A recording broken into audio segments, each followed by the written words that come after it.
40 appartements qui étaient loués par des filles. Là. Il y en a qui travaillaient pour vous parmi ces filles? Il y en a eu 2 ou 3, oui, mais par période. Nous, on ne s'accrochait pas. Si la fille voulait partir, qu'elle en avait marre, elle était heureuse pendant 3 mois, 6 mois, 1 an. Si elle tombe amoureuse d'un autre mec ou qu'elle en avait marre, elle partait. C'était pas, on n'est pas des Albanais. Hein, on ne prend pas la famille en otage. Parce que là, vous me parlez finalement comme d'une belle époque. C'était une belle époque, c'était une époque magnifique. On prenait tout à la rigolade, où l'argent était facile, où on s'amusait bien. Tout n'était pas si rose que ça quand même, je suppose. Il fallait prendre ses responsabilités de temps en temps. Il y a toujours un connard qui venait manger dans votre gamelle. Bon, on réglait le problème et puis après on partait rigoler. Ça veut dire quoi régler le problème? Il fallait qu'il disparaisse. Parce que vous êtes un des rares qui avouait avoir tué. Je revendique que j'ai tué pas mal de gens qui étaient venus m'emmerder, c'est tout. Mais j'ai abîmé que des voyous. Hein. J'ai jamais tiré sur une caissière de banque, ni sur un flic, ni sur personne. J'ai réglé des comptes internes au milieu. Je peux pas faire une cellule dans ma cave et condamner un mec à 15 ans de prison. Hein, je peux pas le laisser dans mon dos vivant. Faut faire. Michel Ardouin dit le porte-avions en raison de sa stature imposante, 1,87 m pour 120 kg, et de l'impressionnant arsenal d'armes de différents calibres qu'il portait en toutes occasions.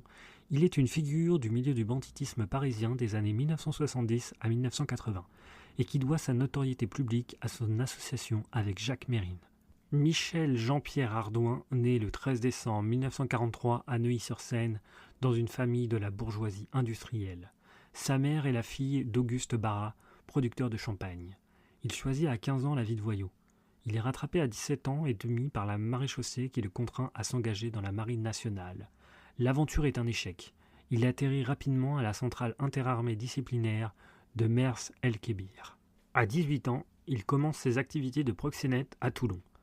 En 1965, il assassine un autre proxénète, Henri le Gitan, à la sortie d'un bar. En 1968, Michel Ardouin s'installe en Espagne. Il se fait une place dans le milieu de la prostitution à Barcelone en plaçant des prostituées à des endroits stratégiques de la ville.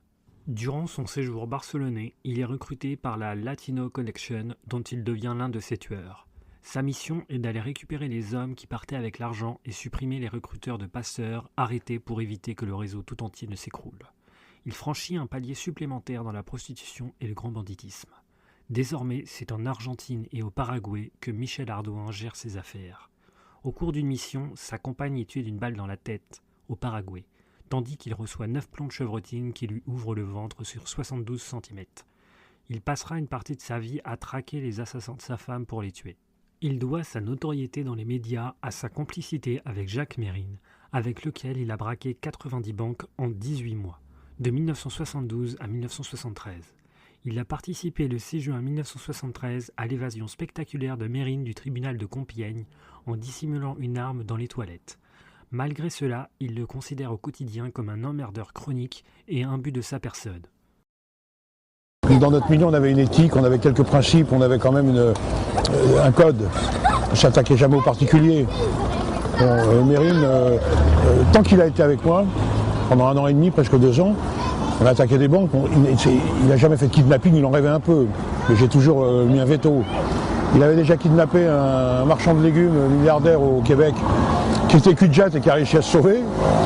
Après, il a kidnappé des gens de la Société Générale, il les a séquestrés chez eux. Après, il est allé chez le président Petit. On ne fait pas ça, on respecte sa justice, mais on est un délinquant, on subit la justice. Il y a des bons et des magistrats plus durs. On ne s'amuse pas à aller gazer une petite fille de 6 ans chez un président d'assises. C'est comme Tillier, aller torturer un mec dans une grotte parce qu'il a fait une phrase malheureuse dans un article en étant manipulé par un policier. C'est encore un truc qui sort d'un autre monde. Donc là, moi j'ai fait ça pour mieux raconter la vie de Mérine, le ramener à la réalité parce qu'il n'a jamais touché beaucoup d'argent comme on pense. Il n'a jamais eu un train de vie réel comme on pense. On était en cavale, donc il fallait survivre. On prenait de l'argent. La cavale coûte très cher. Mais j'ai fait ce livre pour faire comprendre que je ne suis pas tout à fait d'accord avec cette médiatisation. Je m'excuse, c'est pas par forfanterie, à part moi en tant que délinquant professionnel, Mérine a fabriqué des délinquants. C'est-à-dire qu'il s'entourait, pour aller emmerder le président Petit, il a pris un mec qui était considéré comme un clochard qui vendait des cheminées à Clignancourt. Et il en a fait un gangster d'un seul coup. Bon, il a pris Charlie Boer parce qu'il l'avait rencontré en quartier de sécurité, il fallait bien qu'il recrute des gens. Il fallait bien, il n'y a aucune structure qui trouve des armes, parce que ces gens-là avaient un petit relationnel quand même. Il fallait bien qu'ils trouvent un appartement. Donc il aurait pris n'importe qui. Il y a eu Chaïski, il y a eu Boer, mais il y en a eu d'autres. Je Je me suis engueulé avec lui à peu près 4 fois par semaine. Donc j'attendais pas qu'il soit mort pour lui dire ce que je pensais. On s'est engueulé, mais grave. Et c'était 4 fois par semaine. Il était tellement plein d'ego, de mégalomanie, de mythomanie et de choses inventées pour essayer de se replacer, de s'avancer, que chaque fois que je le rappelais un petit peu à la raison, on s'engueulait. Quand il est parti braquer un bar de filles à la Madeleine sans aucune raison, il n'a même pas pris la caisse. Il tirait des coups de calibre en l'air et terrorisait 4 putes. J'étais obligé de m'engueuler avec lui le lendemain. Parce qu'il mettait en péril la liberté et la vie de ses équipiers. Quand on est dans une équipe et qu'on appartient à ce milieu, on respecte ses amis, on respecte certaines choses. Lui, c'était moi avant tout pour qu'on me connaisse. Au Québec, déjà, il envoyait des photos, des cassettes aux radios, aux journaux. Je pense que c'était la seule corde qui restait à son arc pour continuer à se médiatiser et pour manifester une forme de haine. Moi, j'étais en prison à l'époque, je m'en foutais, j'en sortais des QSR, parce que le QSR, c'est beaucoup plus dur que le QHS. C'est une invention de M. Poniatowski sous Giscard. Moi, j'ai jamais été dupe de rien. Je vais employer un terme de voyou, j'étais maqué avec lui.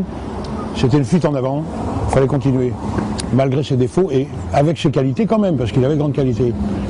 Mais dupe de rien, il y avait une telle mégalomanie, un tel ego, un tel orgueil, qu'il était susceptible de faire n'importe quoi pour continuer à se faire connaître. Donc je sais pas. C'était pas Sœur Teresa, Mérine, hein, parce que les mecs des quartiers de sécurité... Bon, il y a une chose par exemple, effectivement,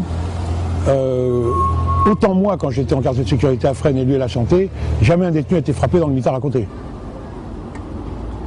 Pour éviter les problèmes avec nous. En 1990, il est arrêté pour une affaire de trafic de stupéfiants. En 1995, il est libéré de prison. Il commence alors une carrière d'écrivain. Il écrira 3 livres. En 1996, il vit à Levallois-Perret avec Marie-Louise de Peretti et vit en exploitant des machines à sous clandestines. Lors d'une interview en mai 2013 par le journal 20 minutes, il se disait fatigué de vivre.